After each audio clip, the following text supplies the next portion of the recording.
네, 함께 똑똑해지자 유행입니다. 오늘도 구독과 좋아요 눌러주시고요. 오늘 이슈캐스팅 바로 좀 들어가 보겠습니다.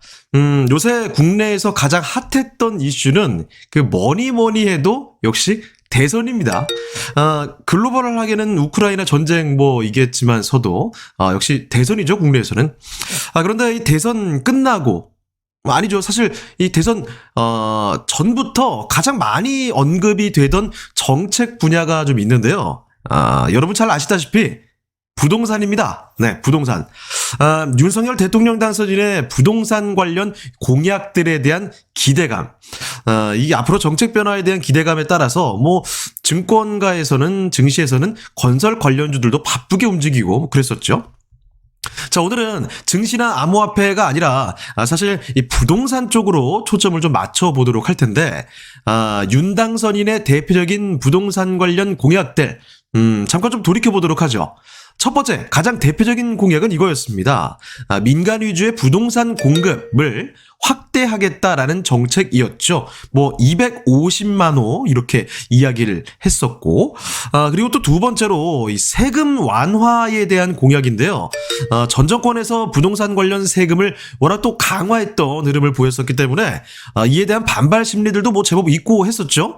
자, 그래서 윤 당선인이 세금 부담을 좀 줄이겠다, 바로 이런 취지로 이야기를 한 건데, 자, 오늘은요, 이 부동산 관련 세금의 생기초편을 좀 다뤄보도록 하겠습니다. 앞으로 이것 기초를 좀 정리를 해놔야 관련된 뉴스를 보실 때 편리할 것 같아서 좀 정리를 해보죠. 자, 이게 좀 보통 그렇죠. 이 세금 관련된 얘기만 나오면 사실 두드러기가 나고 갑자기 머리에 쥐가 나고 너무 복잡해가지고 아예 안 보려고들 하시는데, 아주 간단하게만 부동산 세금의 큰 틀을 좀 정리를 해보도록 하겠습니다. 자, 이렇게 주문을 먼저 외우고 들어가겠습니다. 살 때, 가지고 있을 때, 팔 때, 살 때, 가지고 있을 때, 팔 때, 살 때, 가지고 있을 때, 팔 때. 네, 살 좀 더 붙여볼게요. 살 때 취득세, 갖고 있으면 보유세, 팔 때 양도소득세. 요렇게 좀 정리를 해보겠습니다. 별걸 다 하네, 이제. 네, 이렇게도 하네요. 네. 자, 좀 세 가지를 기억해 두시면 되는 거거든요. 자, 첫 번째, 취득세부터 갈게요. 부동산을 취득, 그러니까 즉 사게 될 때도 세금을 냅니다. 왜? 최선이 생겼으니까 되죠. 여기에는 기본적인 취득세 본세가 있고요. 이 안에 부가세로 농어촌 특별세와 또 지방교육세 이렇게가 나눠져 있는데요. 취득세 그냥 포함이 되는 거니까요. 그냥 복잡합니다. 살 때 취득세 낸다. 요 정도만 그냥 정리를 해보시면 될 것 같고, 하나 좀 덧붙이자면요. 항상 부동산 세금은 가지고 있는 집이 몇 개냐, 이거에 따라서 1주택과 2주택, 3주택, 다주택이라 그러죠. 이 차이가 있기 마련이거든요. 자, 그래서 이런 취지예요. 주택이 실제 살 곳이 한 개만 있으면 되지, 여러 개 있으면 이거 투기가 되는 거 아니야? 이런 차원에서 쉽게 보면 이렇게 볼 수 있는 거고, 자, 그래서 가지고 있는 집의 수에 따라서 세금의 비율이 더 커질 수가 있습니다. 참고를 해보시라는 거예요. 자, 즉 다시 말하면 1주택, 2주택, 3주택, 4주택 이상 이렇게 따라서 세금 비율이 1에서 12%까지 커지고요.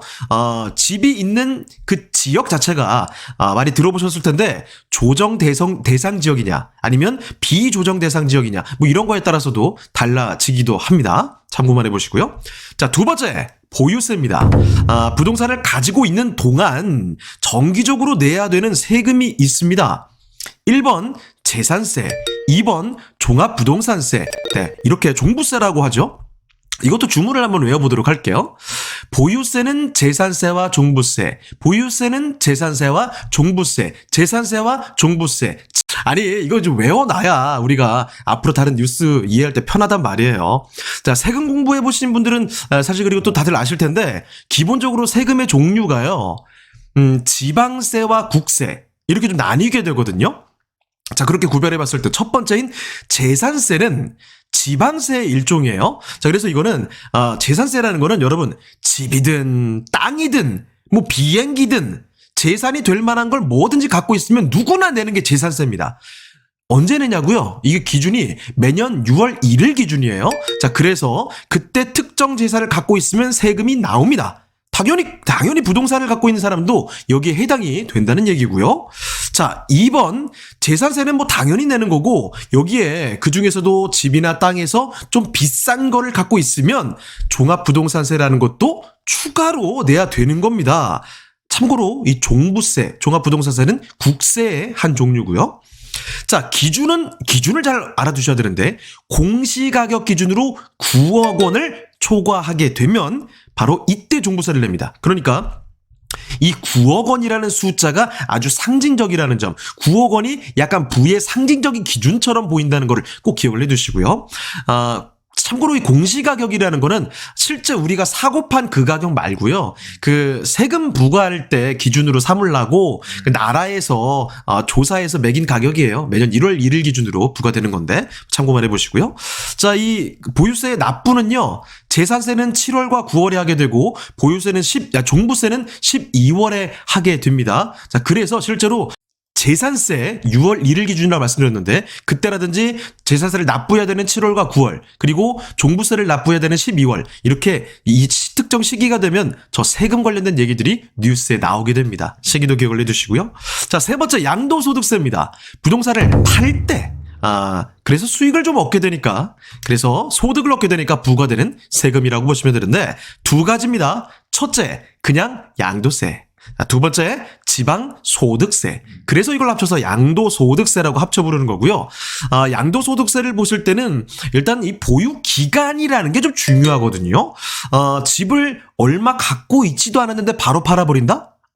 이걸 놔두면 이거 잘못하면 투기가 되겠는데, 그래가지고 1년 미만만 보유하고 바로 팔아버리면 70% 세금을 때려버리고요. 2년 안에 팔면 60% 이렇게 엄청난 세금이 부과가 됩니다. 자, 2년 넘게 갖고 있어야 기본적인 세율로 적용된다는 거 알아주시고, 자, 플러스에 집을 몇 채 가지고 있느냐 이것 따라서 또 달라요.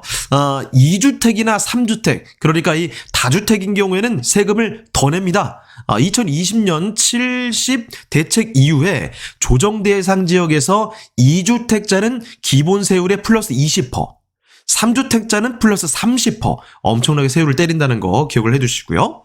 자, 이런 오늘 말씀드린 개념들을 뉴스에서도 지금 찾아보시면 쉽게 확인이 될 거예요. 예를 들어 윤석열 대통령 당선인의 부동산 세금 관련된 공약 딱 치시면 바로 나올 겁니다. 예를 들면 이 종합부동산세와 재산세를 장기적으로 통합하겠다라는 공약. 이 얘기는 즉슨 뭐예요? 오늘 아까 말씀드렸죠? 보유세에 관련된, 왜 굳이 두 가지로 나누냐 해서 하나로 통합하겠다는 공약인 거고, 또 한 가지는 다주택자에 대한 양도소득세 중과세율 부과. 그러니까 아까 양도소득세 팔 때 내는 거, 거기서 우리가 다주택자들은 세금을 더 때린다 그랬죠? 그거를 조금 더 너무 때려버리면 사람들이 안 파니까, 그러면 거래가 잘 안 되니까, 그래서 이거를 조금 배제를 약간 몇 년 동안 해주자, 이런 얘기들이 조금씩 나오고 있다는 점 기억을 해두시면 좋겠습니다. 이렇게 부동산 세금 정리를 해봤습니다.